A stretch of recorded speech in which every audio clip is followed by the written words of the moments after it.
Hello, everyone. Today is Wednesday, April the 22nd. Sorry I haven't posted one of these in a little while. I guess it's been a little over a week. There is lots to cover. I'm going to try to make this video relatively short. But basically, we're still mainly, today was originally supposed to be talking about musical theater. However, there's going to be not really much of that on the test. So I want to focus on this section that I like to call the isms, which is realism, naturalism, absurdism, and romanticism. Also just a couple things before we get started here. How's everybody doing? I just generally want to know, if there's anything that I can help you with, or I know just this is just a very stressful time, and if you need an extension on something, if something is late, I'm sure these days there's a very valid reason. There's just lots to deal with in addition to your classes.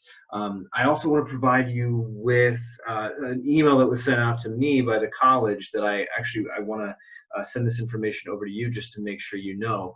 Although this is in the syllabus, but there are mental health specialists available to you through the college, and I just want to make sure that anyone who is dealing with stress right now is able to contact them, and all we need to do right now is make sure we're getting through this last, well, I guess it's not even a month now, it's just a few weeks.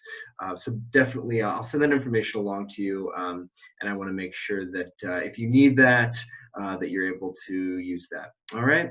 So moving on into the section I like to call the isms. So I'm going to go ahead and share my screen with you here once again. You know the drill by now. And here we go. So, sorry. Okay. We're all still getting this. Whole online learning thing. Okay, so the isms. All right, so we're going to start off with Romanticism. Romanticism, these are some common elements associated with Romanticism, which are feelings are more important than thoughts, appearance means nothing, emotional truth means everything, beyond earthly life lies a higher truth found through art and feeling, happiness is to be pursued in the realm of the spiritual, everything exotic, picturesque, and grotesque had value. With the theater, large cast and spectacle were very common. Settings were often long ago and or far away, much like Star Wars. While Romanticism was influential in bringing historical accuracy in costuming, the look is likely to be flamboyantly historical, so exaggerated, big.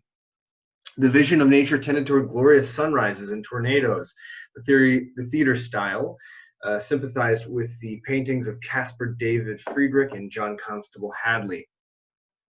Here's a little example of the romantic art, the romantic paintings of the time.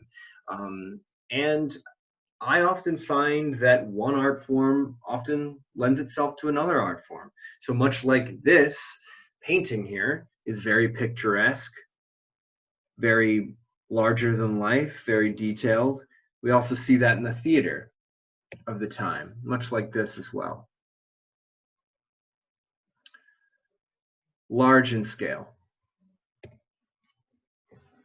So romantic plays used verse or poetic prose on a grand level. Freewheeling, lengthy and passionate speeches were common and demanded a large vocal range, as well as a delivery that could be defiant and sentimental. Language reflected the music of Chopin and Wagner, I should say, and the poetry of William Blake and Mary Shelley. As for the acting style, pulling off Romanticism required great bravado and expressiveness. Acting was tour de force, bravura playing, both soulful and expansive. Training in classical ballet and great beauty of vocal tone helped. The Romantics often created works that were almost impossible to stage. So we'll see with this, guys, that this form of theater was not based in realism. So we'll see that realism is actually a response to Romanticism, which was very exaggerated, very larger than life, really not based in reality. Which brings us to realism. So Sigmund Freud, Henrik Ibsen, Konstantin Stanislavski, they all reflect an interest in seeing life portrayed on stage as it is lived off stage, which is the very basic definition of realism. For the first time in history, plays did not focus on people who were exceptional. Characters on stage could just be people next door, everyday people. And theater, this form of theater should show how everyday people react to their environment. So characters should be multidimensional, internally motivated, and believably portrayed. So they should be much like people are in daily life. We're not just one thing. We're very detailed. We have a lot of layers to us. And that's how realists wanted their theater to be. Accuracy in all scenic elements, allowing some editing of irrelevant details, due largely to Emile Zola. Set designers tried hard to recreate the feeling of a real living space. So a living room should look like a real living room. A kitchen should look like a kitchen. It should maybe even have running water, just like an actual kitchen does. Costumes and properties try to be both true to historical period and character personality. So they're really trying to be exactly how they were in history, not like Romanticism, which is very exaggerated. So faithful to history, but really not. Pauses, nonverbals, incomplete thoughts, and informal structure, sentence structure. So a lot of times in real life, sometimes it's what we don't say that sometimes makes the largest statement, and scripts are written like that. Scripts are prose, barely heightened from normal conversation. They reject any hint of declamatory artifice, so sort of false, larger than life acting was not the place for that type of acting here. So it was supposed to be delivered as you would deliver it in real life. Early realist playwrights included Henrik Ibsen, Anton Chekhov, and George Bernard Shaw. And there's a little video there on that last slide, which I believe is a crash course theater video. I like those, which can give you a little bit more detail on realism. So we then move into naturalism. So we'll talk a little bit about naturalism and about how the major difference between realism and naturalism, which you will need to know for your test. So for artists of naturalism, realism does not go far enough. It only begins to oppose artificial theatricality. So what is needed here is stark reality with no compromise, life with details, including the ugly, distracting, and the irrelevant. So they're not holding anything back, all the gritty reality that you can handle. That's what they want to present on stage. Individuals cannot be responsible for what they do because heredity and environment overwhelm them. Play should be more human and less social in orientation. So basically what this is saying is that much like in life, sometimes people's environments can just take them over, and they don't have a power over their external circumstances. And that's what naturalism is trying to communicate. And oftentimes, early naturalistic plays talked a lot about social class, and particularly about the low social classes and their environments, and how that it was really often tough for them to overcome those environments. So no characters specifically sympathetic, they just act and react. Plays do not need to progress rapidly or have clear climaxes. Endings can be pessimistic and even disappointing, like life. Actors should live the life of their characters on stage rather than just playing them. So that goes into our talk earlier when we were talking about acting. That kind of goes hand in hand with method acting. What Stanislavski was really he started to play with a little bit.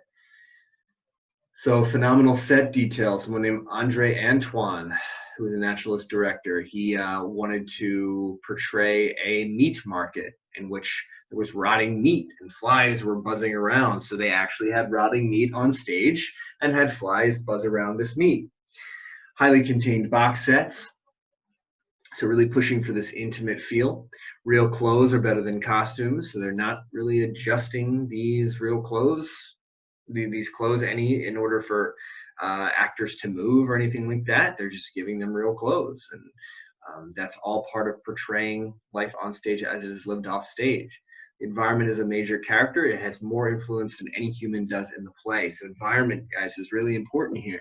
We're talking about the difference between realism and naturalism. And this really found its way to acting style. Actors could turn their backs to the audience, which is normally was unheard of, and it was considered one of the biggest theater sins you could commit. Well, now we're not really. That doesn't matter. We're trying to just be realistic. So yeah, actors can turn their backs to the audience and drop theatrical conventions in favor of accuracy. And yeah, this type of acting does need great subtlety and a complete lack of artifice. So you need to be invested. You need to be able to react. You need to be really paying attention to the person that you're in the scene with. You really need a deep psychological comprehension of the character and what's going on inside their heads. And I think with that, there's no stars in this type of theater, because this isn't like the Romantic era where we were seeing these star actors whose acting styles were really larger than life. That's not the point here.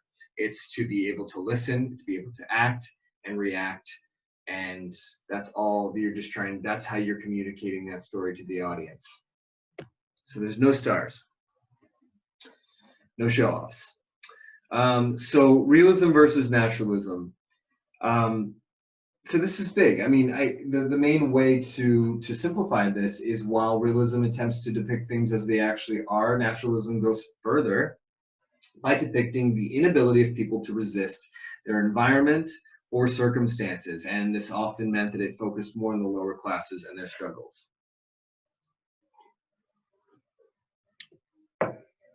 All right, so absurdism.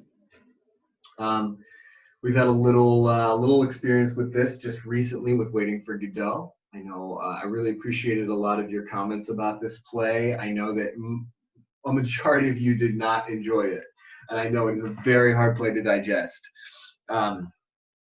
And yeah, it is. Samuel Beckett's plays in general are very tough often to understand, and sometimes tough to sit through. But this really simply put, absurdism was derived from the musical term for out of harmony. Absurdist plays were written in the 1940s, but Samuel Beckett's Waiting for Godot in 1953 was the first major success. And this is based on existentialism, which called for using will instead of reason to deal with problems arising from a hostile universe. A lot of you focused on that with Waiting for Godot, this yearning to try and find the meaning of life. And this big question is life meaningless? Which is what Beckett was asking. And that was very much based in an existentialist, from an existentialist point of view. And with this, a lot of these general feelings that you get from absurdist plays, especially Waiting for Godot, is understanding is impossible, life has lost reason, existence is useless and meandering, laughter is the only coping tool for dealing with deep pain. So they do try to find some comedy there.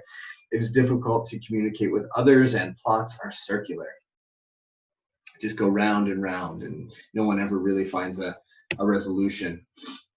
Now, plays may be realistically mounted so that absurdity comes out of setting up false expectations, or maybe staged in a cartoon-like way. So with some of these, we do see some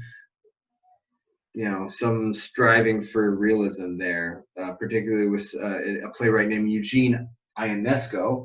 And I very much recommend that you read a couple of his plays.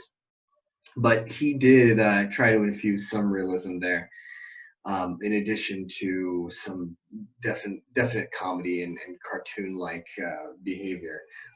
But characters may be complex and multidimensional, or completely stereotyped.